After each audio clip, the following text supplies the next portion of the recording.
is hungry. This team isn't done. We're going to keep fighting every single second. This is part of the journey. Calls on 3, 1, 2, 3. Nick Bolton makes the hit. It's intercepted by Brian Cook. Cook, left side, touchdown!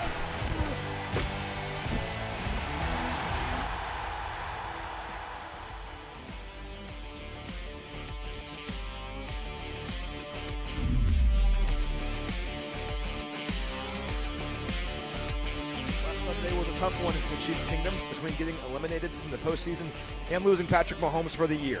But while we won't make the playoffs this year for the first time in a decade, the preparation for 2026 can begin right now, and that starts today against Tennessee. We are 2 hours from kickoff. You've waited all week for this very moment. It's finally here. It is time for football in Chiefs Kingdom. Let's do this. My name is Matt McMullen, joined by voice of the Chiefs, Mitch Holthus. This is Field Pass, presented by StorageMart. And Mitch, we won't reach our goals this year, but again, there's an opportunity to attack next season right now. Yeah, you can't stay in the mode of, oh gosh, this season didn't go the way we wanted it to. The 26th season starts right now, and what I love about this organization, we just talked to Brett Veach, that this organization doesn't stay in the mud. No. You can stay in the mud and wallow in it, but this group hasn't. They're moving on. Coach Reed's like that. We know Pat's going to get after it. And there's a lot of intrigue in this game, and the next two, but this game in specific, because what we're going to talk about and how the Chiefs attack 26, but that starts today. Before we get started, though, I do want to acknowledge that this is a bummer. I mean, you and I don't want to be talking about 2026 right now. We want to be talking about this game and the playoffs and getting back to the Super Bowl and all that. But this is our reality. So how do we handle that? Well, it's a matter of taking advantage of the situation and these games. And for me, that's player development. That's giving these young players an opportunity to go out there and get some valuable snaps. And you think about Kingsley Suamataia last year. Reminds me of this time because Kingsley in Week 18 last year, an otherwise meaningless game for the Chiefs in the standings, it wasn't meaningless for him. He goes out there and plays guard for the first time in his career, played pretty well, and he's talked about how that experience gave him the confidence to attack the offseason training program. And look at this year. He's played over 900 snaps at left guard and played some good football for us. So who are some players who can kind of fit that bill here today and over the next 3 weeks? I think Esapole is a great place to start. I think he's the top place to start. We got others, but the tackle situation is murky, let's be honest. And so going into this offseason, Josh Simmons will be recovering from his injury, and hopefully he can hit the open season, be fine. You got to make some decisions with free agency. But Esapole, to me, has shown what he did in the Houston game is borderline miracle. You're playing Danielle Hunter. But when we studied him, we liked him in the OTAs. We liked him in camp, and then we let him go, and then we got him back. He's got great feet. Interesting to see what he'll do today. He's got to be better in the run game, I think, when I've talked to folks, and I think he knows that. But he's really athletic. His feet are great, and he could be an answer at either a swing tackle or maybe even being a right tackle starter. We don't know that, but these 3 games are really important for Esapole and important for the Chiefs. Yeah, excited about Esa. I'm also excied about Brashard Smith. We've seen flashes and the of fact Brashard. that he hadn't played very much football. Yeah, Esa just hasn't played. Like no high school ball, barely.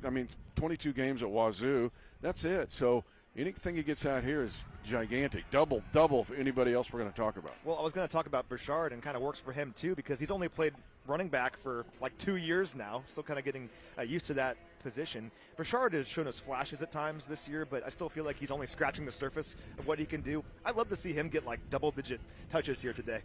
Yeah, the only time he really has been like, hey, you're going to be the running back was when we're running out the clock against the Raiders. That's it. Yeah. And so you have to decide, what is Brashard Smith? Is he the one-year running back at SMU who they moved into? Is he a Jerick McKinnon type? Or is he a guy that you can give him the touches you were talking about? You have to find that out. Can he run inside the tackles? And is he just a slot gadget guy, third down guy? And so that's very, very important going in 2026 because the running back room, much like the off-tackle room, is going to get a lot of scrutiny, a lot of decisions to make, who to keep, who to go after, who to draft, and where does Brashard Smith fit into that whole flow chart. And let's talk wide receiver a little bit, because the guy that we were really excited about over the summer was Jalen Royals. Now, he got hurt in August and hasn't really played much at all this year. I think he has 0 targets. 0 targets This season. Yeah. But because of our injuries at wide receiver, I'm pretty sure he's going to play here today. Let's see what he does with his opportunity. And what do we have in Jalen Royals? You and I, again, liked him. Even back as early as rookie minicamp, we thought, all right, this guy, another basketball player, by the way. He's like us. We could have a pretty good AAU team. He only has the 130-yard kickoff return against Baltimore. That's it. That's all we've seen. And so is he a younger version of a Juju Smith-Schuster? Is he a door hinge? Or where does he fit in with the future that you hope includes Xavier Worthy and Rashee Rice? And so, again, these 3 games are incredibly important for Jalen Royals. And is he a special teams guy, not just a returner?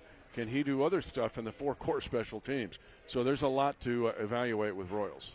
Now, same idea, but let's talk defense a little bit. And I think an obvious place to start is Ashton Gelati. I think he's coming off his 2 best games as a pro. Against Houston, he had 5 pressures. That was a career high. And then last week, interception and a sack. I mean, he was everywhere, put us in a position to win that game. Let's see if he can continue that positive momentum here today.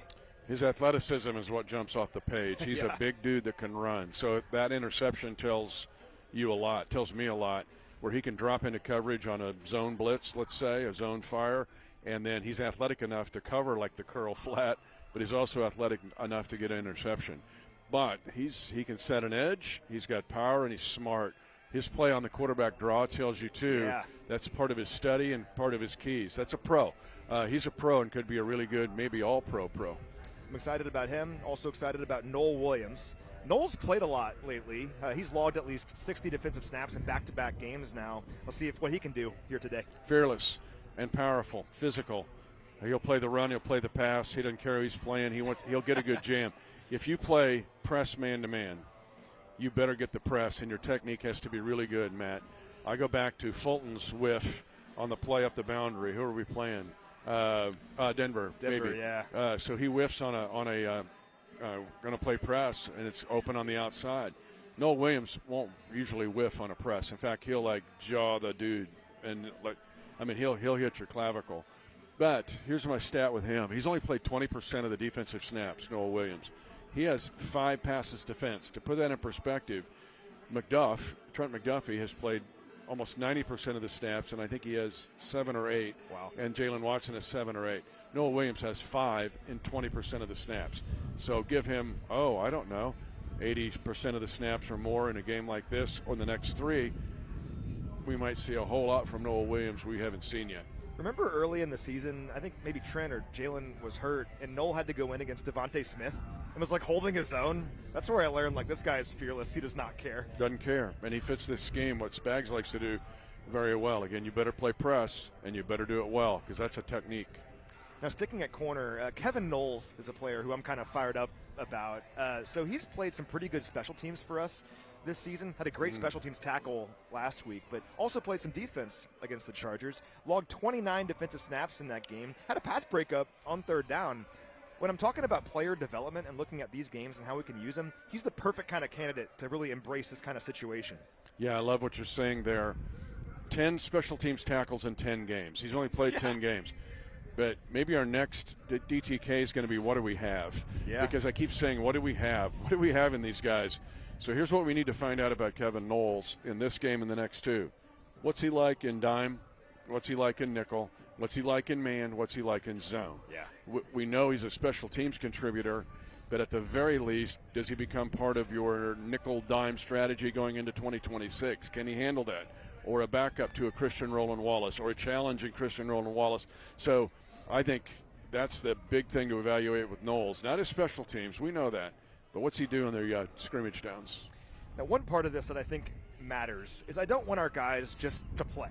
If you just play and get snaps, that doesn't mean anything. I want them to play in winning situations. I want them to feel what it's like to make a big play and to help their team win, right? I think that's one element that can kind of be lost in this, is that confidence-building aspect of helping your team win a game. Not only that, it's the NFL, and this isn't a video game. If you don't, you'll get crushed. And we've seen it. And so you've got a Titans team here that's they're also in the 26 mode, but they're at the beginning of the growth curve. And you could argue two of their top three best games have been the last two. Cam Ward's had his best two. DK's a really good, not only returner, but a receiver. Tony Pollard's a stud. Jeffrey Simmons is a stud. If you don't bring it, or you kind of half it, you'll get embarrassed.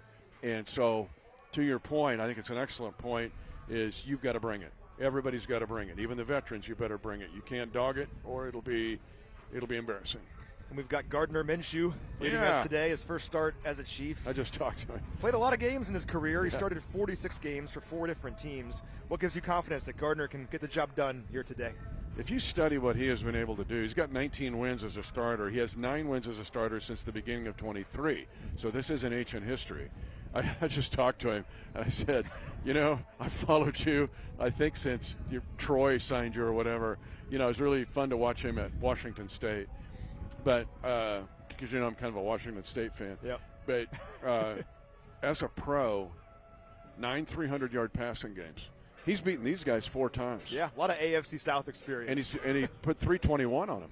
Wow. Like, he can make every throw. He doesn't, evaluating with our guys, it's like Pat's by himself. So he's not Pat, but he'll win games. He can win this game. He can win all 3 of these games. What you have to find out about Minshew now is who's going to be your quarterback going into OTAs, mini camp, training camp. Because even if Pat is ready to go at the beginning of the year or near the beginning of the year, because we know he'll attack the rehab, he's not going to get those reps during those very important time, because we talk about all the time how important every day is, starting at March. Well, who's going to be that guy? Who could be the guy that maybe starts the season and could win a game? And what are you going to pay that guy? And what are you going to pay that guy in the salary cap situation that we're in? So it's a big deal for Minshew to audition, not just for the league, but for us. And is he that guy that in April is running the show? Yeah, it's a big opportunity for Gardner here today, and he talked about it earlier this week. Take a listen. No, quick turnaround from a very emotional, game, and obviously situation with Pat, situation with our, team's playoff picture. But you know what? You are where you're at, and we got to turn this thing around and go get a win this week. So that's where we are. It's an opportunity to step in and do my job. There's a lot of guys that have put a ton of work into this, and I owe it to them, I owe it to this coaching staff, this team, fan base, to go out and do my best to give us the best chance to win. All right, good stuff there from Gardner. Like you were talking about, let's see what he can do out there today, right? Well, he can run everything. His footwork's great. He's more athletic than you think. Pretty bright. Coach told me he's super smart. He said that publicly, but he said in the private conversation he's really smart. And I asked, there's 1,000 plays in this iPad. How many do you have to forfeit because of him? Nag said the same thing. Coach said the same thing. None of it. And so everything's in play with him. Every route, every run, every bit of footwork, every bit of technique. So let her fly. Let's just protect him. And I want to see Chu Godric. Come on, man, just help us out a bit. I have every confidence in Essa in those, and to get Trey Smith back is big, because we have to. So all this stuff we talk about, Rashard Smith, can he run inside power? Well, if you've got Trey Smith running play side on inside power, now you've got a real world. You're not giving him and nothing against Caliendo, but Trey Smith's a Pro Bowler. Sure. So, and you want to give Gardner that shot. If you're going to truly evaluate him, it's the bad thing about Carson Wentz last year. We didn't have it. There was not evaluation of him. Yeah, you want to put him in a position to succeed. Yeah, you've got to have a chance to succeed to truly evaluate him. And so that's what fires me up about getting like a Trey Smith back, and why you play your guys. You play your guys in this game. You don't set them and tank for a draft pick. Don't bring that up to coach, and don't bring it up to me, frankly, because that thought is foreign to me, much like Sean Payton said about Russell Wilson having his own office. That concept is foreign to me. It's foreign to me as well. Unfortunately, we do have a lot of guys out with injury today. Yeah, that's right. We don't have the inactives yet. I should get those here pretty soon. But regardless, we kind of know what they're going to be already. Here's all the players that have already been ruled out for today. Trent McDuffie with a knee injury, not going to play. Leo Chanel with a shoulder injury, not going to play. I think Leo was placed on IR a few days ago. He was. Yeah. Derek Nottie with an illness, he's not going to play. Juwan Taylor, elbow, not going to play. Jalen Moore, knee injury, not going to play. Rashee Rice and Tyquan Thornton are both in the concussion protocol, not going to play. But like you mentioned, Trey Smith is back for the first time in 4 games. And I think that helps, brother, mainly in the run game, because you're going to have to run today. You got to run the ball some. Yeah. But I was just looking at this, too. Since December the 3rd, which is only 18 days ago, we have put 6 guys on injured reserve. Man. And that's kind of crazy. I think the rubber band is snapped, right? Because not only Pat goes there, but you got Christian Roland Wallace, Wanya Morris, Josh Simmons, all since December the 3rd, and now 3 more. Chanel, that one's tough. Because he's had such a good year, and you got to make a decision on him moving forward. Juwan Taylor, we know about that, and then Pat goes on IR. So this is an injury list. We have more injured guys than inactive slots. Yeah, we've seen other teams be in that mode. It stinks, quite honestly, but that's where we're at. There's every inactive slot that you're required to have is an injured guy. So. I know with the IRs there might be a couple coaches' decisions, but really this is a chopped up team. He'll play today. Oh, yeah. I'd give him the ball. I'd have him play both ways. Why not? Yeah, he would, I think. And then there's there he is. Kels. He'll play today, I too. try to hug him every time I get a chance. I want him to have a hundo. Well, yeah. I mean, there I was want reports 10 catches, out there, 100 yards. Like the national media had to be like, Travis Kelce confirms he will play the final 3 games. Do you know anything about him? Of course he's going to play the final 3 games. He will treat him like all the 5 Super Bowls he's been in. I'm serious. He wants to play. And I did see him before I came out, too, and he's excited to play. He wants to help out Gardner. He wants to help out his teammates. There's a person that goes beyond the new heights and all the stuff. He's just like Pat. He's one of a kind. He's one of one as a person and what he wants to do and how competitive he is. But he cares about everybody on this sideline. Yeah, no, he sure does. You know, Mitch, we'll close with this. The season has not gone the way that either of us expected, and like we talked about earlier, this has been a bummer. We don't want to be talking about player development right now, but it is our reality. And really, what do we do with this opportunity, right? It's a matter of seizing it. It's right in front of us. The road to 2026, in my opinion, it begins right now against the Tennessee Titans. Let's go out there and let's get it. For Mitch Holthus, I'm Matt McMullen. Thanks so much for watching, everyone. Let's go get a victory.